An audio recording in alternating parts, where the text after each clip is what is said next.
Salam əziz şagirdlər. Bugünkü mövzumuz okeanda quru sahələrdir. Hər tərəfdən su ilə əhatə olunmuş kiçik quru parçasına ada deyilir. Adalar mənşəyinə görə 3 qrupa bölünür. Materik, vulkanik və mərcan mənşəli adalar. Materik mənşəli adalar keçmişdə materiklərin bir hissəsi olmuşdur. Tektonik hərəkətlər nəticəsində bəzi ərazilər enərək su altında qalmış, dəniz səviyyəsindən yuxarıda qalan hissələr isə adaya çevrilmişdir. Materik adaları adətən sahəsinə görə böyük olan adalardır. Məsələn, dünyanın ən böyük adası Qrenlandiya adası, Şri-Lanka adası, Madaqaskar adası materik mənşəli adalar hesab olunurlar.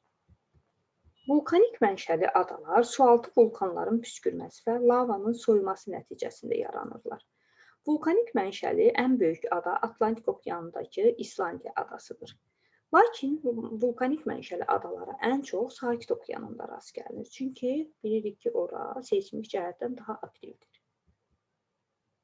Məsələn, Sakit okeanında yerləşən Havay adalarında vulkanik mənşəli adalara aid edirlər. Mərcan mənşəli adalar isə temperatur 20 dərəcədən yüksək olan sularda yaranır.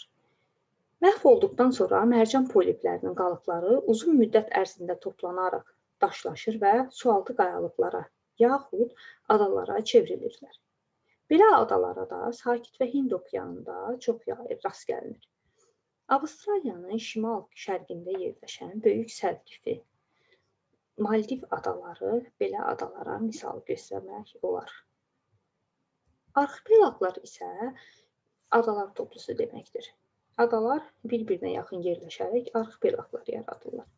Dünyanın ən böyük arxipelaqı Kanada-Arktika arxipelaqıdır. Bundan başqa Filippin arxipelaqı, Malay arxipelaqı və s. kimi arxipelaqlar da vardır.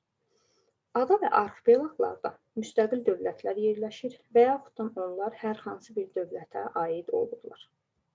Diqqətinizə görə təşəkkür edirik.